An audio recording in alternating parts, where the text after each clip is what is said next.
मग मी जे आता पुढली एक्झाम होणार आहे, महाडिस्कॉम असो किंवा महाट्रान्सको असो, या रिलेटेड एक थोडाफार इथे प्लॅन तयार केलेला आहे. ते माझं ओपिनियन आहे किंवा माझं एक गेसिंग आहे.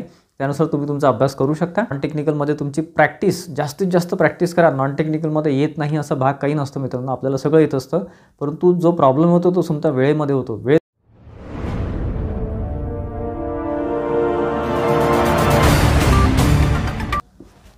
नमस्कार विद्यार्थी मित्रांनो, मी अमोल लागणकर, इंजिनियर अमोल चॅनलमध्ये पुन्हा एकदा आपले मनापासून स्वागत करतो. आज अतिशय महत्त्वाचं म्हणजे बघा, महाट्रान्सको महापारेषणमध्ये जे काही वॅकन्सीज येणार आहे त्यामध्ये जे काही आपल्या असिस्टंट इंजिनियर इलेक्ट्रिकलच्या 390 जागा आणि इलेक्ट्रॉनिक्सच्या साधारण 6 पोस्ट आहेत, 396 जागा येणार आहेत, ज्या फ्रेशरसाठी आहेत. बाकी एक्सपिरियन्ससाठी आहेत भरपूर वॅकन्सीज. तर त्यामध्ये महाट्रान्सको एक आणि दुसरं महावितरणमध्ये सुद्धा बऱ्यापैकी वॅकन्सीज, म्हणजे दोन्ही जाहिरात एकाच ड्युरेशनमध्ये येण्याची शक्यता आहे. मे बी जुलैच्या एंडिंगपर्यंत येऊ शकते.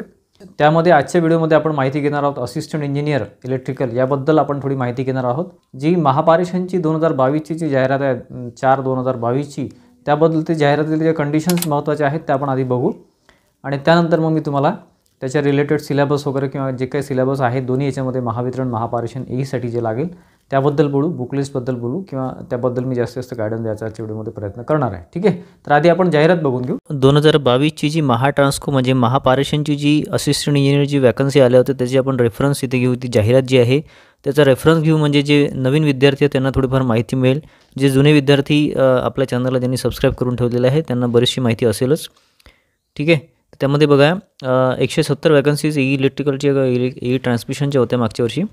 सध्याच्या म्हणजे यावर्षीच्या जाहिरातीमध्ये 390 टोटल वॅकन्सीज आहे ई ट्रान्समिशन म्हणजे ई इलेक्ट्रिकलच्या, आणि ई टेलिकॉम म्हणजे इलेक्ट्रॉनिक्स अँड टेलिकम्युनिकेशनच्या साधारण 6 वॅकन्सीज यांनी सांगितलेल्या आहे. ठीक आहे, जाहिरात आल्यावर ते क्लिअर होईलच. त्यामध्ये आपण महत्त्वाचे मुद्दे बघू मित्रांनो. बघा, पेमेंट स्केल 49,210 बेसिक आहे. ठीक आहे, त्यामध्ये इन्क्रिमेंट जे लागतं दरवर्षी म्हणजे 2165 हे दरवर्षी बेसिकमध्ये एवढी वाढ होते. बेसिकमध्ये टोटल पगार हा साधारण 3,500-4,000 हजारांनी वाढतो दरवर्षी बेसिकमध्ये. ठीक आहे, म्हणजे टोटलमध्ये. ठीक आहे, तर त्यामध्ये 49,210 तुमचं बेसिक राहतं ज्या दिवशी तुम्ही जॉईन करता त्या दिवशी तुमचं हे स्टार्टिंग बेसिक राहतं. पुढच्या वर्षी सेम डेटला 2,165 रुपयांनी तुमचं इन्क्रिमेंट होतं बेसिकमध्ये, म्हणजे टोटल सॅलरीमध्ये साधारण 4,000 तुमची वाढ होते, 3,500 ते 4,000. ठीक आहे, असं तुमचं दरवर्षी वाढत जातं. म्हणजे बघा, दरवर्षी इन्क्रिमेंट एकदा होते आणि DA हा 2दा वाढतो. DA हा 2% 4% बेसिकवर वाढत असतो. ठीक आहे, त्यामुळे ही जी टोटल सॅलरी आहे जी आपण जेव्हा जॉईन होतो तर DA, HRA, medical benefit, CPF, ग्रॅज्युइटी वगैरे सगळं मिळून तुमचं टोटल सॅलरी ही 80 ते 81,000 यांनी म्हटलेलं आहे. 80,962 यांनी म्हटलेलं आहे. ठीक आहे, त्याच्यामध्ये कमी जास्त होऊ शकतो. इन हँड सॅलरी 70 ते 72पर्यंत जाऊ शकते. ठीक आहे, त्यानंतर क्वालिफिकेशन बघा, असिस्टंट इंजिनियर ट्रान्समिशनसाठी बॅचलर्स डिग्री म्हणजे BE इलेक्ट्रिकल और BTech इन इलेक्ट्रिकल लागेल तुम्हाला, इलेक्ट्रिकल इंजिनिअरिंग लागेल स्पेसिफिकली. ठीक आहे, आणि टेलिकॉमसाठी bachelors in electronic and telecommunication किंवा BE और BTech in electronic and telecommunication असं म्हटलेलं आहे. ठीक आहे, एज लिमिट जे आहे मित्रांनो EE टेलिकॉम आणि EE ट्रान्समिशनची सेम आहे, 38 वर्ष ओपनसाठी आणि कॅटेगरीसाठी 43 इयर्स. परंतु यामध्ये एज रिलॅक्सेशन मिळण्याची शक्यता आहे, कारण की यावर्षी जे अनाऊन्समेंट केलेलं आहे गव्हर्नमेंटने त्यानुसार. ते बघा, रिझर्वेशनसाठी जे काही डॉक्युमेंट्स आवश्यक आहे ते इथे सांगितलेले आहे, तुम्ही इथे वाचू शकता. ज्यांना PDF हवी असेल त्यांनी मला कमेंट करा. आपण आपल्या टेलिग्राम चॅनल इंजिनियर अमोलवरती शेअर ऑलरेडी केलेली आहे, पण आपण परत शेअर करू. तुम्ही सगळे डॉक्युमेंट्स इथे नीट तुमचे असणं रेडी असणं आवश्यक आहे. मेथड ऑफ सिलेक्शन बघा, ऑनलाईन टेस्ट होते, फक्त एक ऑनलाईन टेस्ट असते. त्यानंतर कुठल्याच प्रकारचा इंटरव्ह्यू नाही होणार आणि कुठल्याच प्रकारची दुसरी एक्झाम होणार नाही. 150 मार्काची ही टेस्ट असते. एक्झाम पॅटर्न ऑलरेडी आपण आपल्या मागच्या व्हिडिओमध्ये सांगितलेलं आहे. 150 मार्क्स, 130 क्वेश्चन्स असतात, टेक्निकल, ॲप्टिट्यूड, रिझनिंग आणि मराठी. ठीक आहे, याच्यामध्ये 150 पैकी ते कन्वर्ट होऊन 100मध्ये म्हणजे पर्सेंटेजमध्ये 100 पैकी इथे होतात. त्यामध्ये 1/4 ही निगेटिव्ह मार्किंग आहे. टेक्निकलला 50 प्रश्न 110 मार्क आहे, 2.2चं वेटेज असतं, आणि जर तुमचे 4 प्रश्न चुकले तर 2.2 मार्क्स तुमचे कमी होतात. आणि ॲप्टिट्यूड, रिझनिंग किंवा मराठीमध्ये हाफ मार्क्सचा प्रत्येक क्वेश्चन असतो. 4 क्वेश्चन तुमचे चुकले तर हाफ मार्क तुमचा जातो. ठीक आहे, आणि एक्झाम सेंटर अतिशय महत्त्वाचं बघा. एक्झाम सेंटरमध्ये अहमदनगर, अमरावती, औरंगाबाद, चंद्रपूर, धुळे, जळगाव, कोल्हापूर, लातूर, मुंबई, नवी मुंबई, ठाणे, ग्रेटर मुंबई, नागपूर, नांदेड, नाशिक, पुणे, सांगली, सातारा, सोलापूर ही तुम्हाला सेंटर राहण्याची शक्यता आहे या एक्झाममध्ये सुद्धा. ठीक आहे, काही महत्त्वाचे मुद्दे फक्त सांगतो मित्रांनो. फी स्ट्रक्चर बघा, ओपनसाठी 700 आहे आणि कॅटेगरीसाठी 350 आहे. ठीक आहे. हे सेम इथे कंडिशन्स राहणार आहे या ॲडमध्ये, या जाहिरातीमध्ये सुद्धा सेम कंडिशन्स इथे राहणार आहेत. ठीक आहे. ही जाहिरात तुम्ही बघितली असेल, याच्यामधले काही महत्त्वाचे कंडिशन्स मी सांगायचा तुम्हाला प्रयत्न केला. त्यामध्ये जे नियम असतात त्यामध्ये बऱ्याच विद्यार्थ्यांचे प्रश्न आहेत. जे विद्यार्थी जुने आपल्याशी जुळलेले आहे मागच्या 1-2 वर्षापासून, त्यांना भरपूर माहिती आपण दिलेली आहे, त्यांना सगळी माहिती आहे, इत्तंभूत माहिती आहे. परंतु जे फ्रेशर आहे, जे आता रिसेंटली पासआउट झालेले आहे, त्यांना बऱ्यापैकी माहिती नसेल. तर त्यामध्ये आपल्या चॅनलवर म्हणजे इंजिनियर अमोल चॅनलवर किंवा टेलिग्राम चॅनलवर आपण व्हॉट्सअपवर माहिती देतच असतो. त्यामध्ये सगळी माहिती आपण ऑलरेडी दिलेली आहे. तर त्यामध्ये काही महत्त्वाचे पॉईंट्स असे आहे की या एक्झामसाठी म्हणजे ही जी एक्झाम आता होणार आहे AEसाठी किंवा ट्रान्समिशनची जी वॅकन्सी येणार आहे किंवा डिस्ट्रीब्युशनची येणार आहे, ती फक्त डायरेक्ट म्हणजे रिक्रुटमेंट असते, म्हणजे सरळ सेवा भरती असते. एक एक्झाम होते, इंटरव्ह्यू होत नाही, दुसऱ्याच प्रकारची कोणती एक्झाम होत नाही, फिजिकल टेस्ट होत नाही किंवा काहीच होत नाही. ठीक आहे. एक एक्झाम आणि डायरेक्ट तुमचं सिलेक्शन.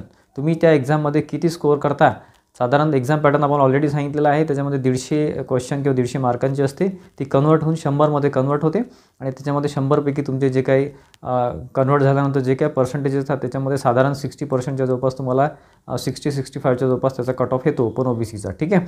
त्यानुसार तुमचा अभ्यास असणं आवश्यक आहे.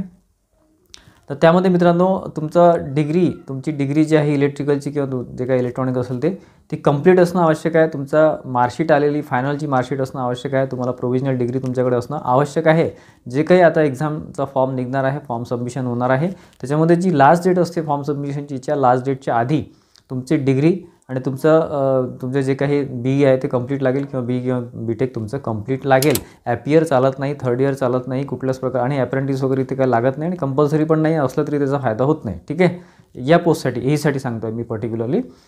तर डिटेल सिलेबसवर आपण आजचा व्हिडिओ स्पेशली घेतलेला आहे. तर त्याच्यामध्ये डिटेल सिलेबस आपण आधी बघू. हे जे सिलेबस आहे ते महावितरण आणि महाट्रान्सको या दोघांसाठी तुम्हाला कामात पडेल. तर मित्रांनो, सिलेबस बघा, अतिशय महत्त्वाचा मुद्दा व्हिडिओमधला आजच्या. सिलेबस बघा, याच्यामध्ये मी काही बायफर्केशन केलेलं आहे काही पॉईंट्समध्ये. त्यातले मी महत्त्वाचे पण तुम्हाला सांगेल. जे रेड टिक केलेले आहेत ते जास्त महत्त्वाचे आहे. बघा, बेसिक इलेक्ट्रिकल इंजिनिअरिंग, त्यानंतर पॉवर सिस्टीम म्हणजे ट्रान्समिशन, डिस्ट्रीब्युशन आणि जनरेशन वगैरे. बेसिक इलेक्ट्रॉनिक्स, पॉवर इलेक्ट्रिकल मशीन्समध्ये सगळे मोटर्स वगैरे आले, सिंक्रोनस मशीन्स वगैरे, अल्टरनेटिव्ह जनरेटर सगळे, आणि ट्रान्सफॉर्मरसुद्धा मशीन्सच भाग आहे actually. Power system control, electrical measurement and control, electrical drives control system, distribution and transmission हे पॉवर सिस्टीममध्येच येतं. आणि इलेक्ट्रिकल इन्स्ट्रुमेंटेशन हा एक थोडा वेगळा पार्ट आहे. त्यानंतर इलेक्ट्रिकल इंजिनिअरिंग मटेरियल्स आणि switch gear and protection and network analysis. ठीक आहे. हे ट्रान्समिशन आणि डिस्ट्रीब्युशनमध्ये सेम सब्जेक्ट इथे राहणार आहे, सेम तुम्हाला सिलेबस इथे राहणार आहे. आणि बघा मित्रांनो, रिझनिंगमध्ये अर्थमॅटिक रिझनिंग, सिलोजिझम, त्यानंतर input output data sufficiency, figurative classification, logical Venn diagram, coding decoding, blood relation, number and time sequence test वगैरे, directional test, alphabet test, inequality, analogy, non verbal series वगैरे, cubes and dice, seating arrangement, puzzles. ठीक बघा, ॲप्टिट्यूडमध्ये number system, ratio and proportion, average, percentages, square and square roots, problems on trains, time and distance, HCF LCF वगैरे. त्यानंतर simplification, time and work, data interpretation, mixture, अलिगेशन्स, simple and compound interest यावर असतंच, partnership, discounts, profit loss, clocks and calendars, boats and streams. आणि मराठीमध्ये बघा, अतिशय महत्त्वाचं, त्यामध्ये तुमचा ग्रॅमॅटिकल भाग असतो, व्याकरणाचा भाग. त्यामध्ये समानार्थी शब्द, विरुद्धार्थी शब्द, वाक्यप्रचार, म्हणी, शुद्ध व अशुद्ध, विराम शब्द, त्यानंतर विरामचिन्हे, शुद्ध लेखन, अलंकारिक शब्द,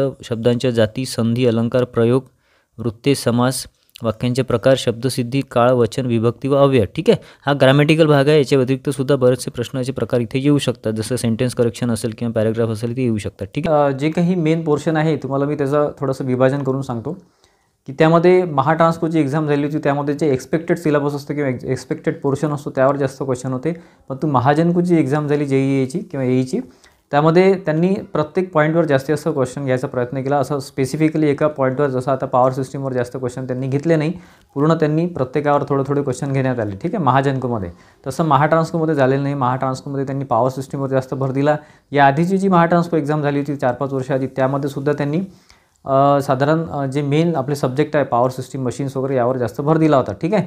त्यामुळे मी जे आता पुढली एक्झाम होणार आहे, महाडिस्कॉम असो किंवा महाट्रान्सको असो, या रिलेटेड एक थोडाफार इथे प्लॅन तयार केलेला आहे. ते माझं ओपिनियन आहे किंवा माझं एक गेसिंग आहे, त्यानुसार तुम्ही तुमचा अभ्यास करू शकता.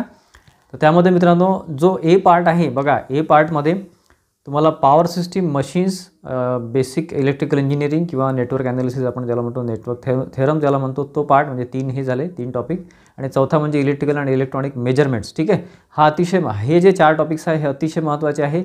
हा एक पार्ट झाला. आणि दुसरा पार्ट असा आहे याच्यामध्ये basic electronic, digital electronic, analog electronic आणि पॉवर इलेक्ट्रॉनिक या बेसवर 2 पैकी एका बेसवर हा पेपर येऊ शकतो, किंवा सगळे मिळून एक बायफर्केशन 5-5 मार्काचं वगैरे प्रत्येक याच्यावरती घेऊ शकतात, किंवा 4-4 5-5 मार्क क्वेश्चन त्यावरती टाकू शकतात 50 पैकी. ठीक आहे. आणि दुसरा भाग असा की याच्यामध्ये थोडंफार जी लिस्ट इम्पॉर्टंट पार्ट आहे, जसं कंट्रोल सिस्टीम आहे, इंजिनिअरिंग मटेरियल्स आहे किंवा सिग्नल सिस्टीम आहे, हा थोडाफार लिस्ट इम्पॉर्टंट पार्ट आहे.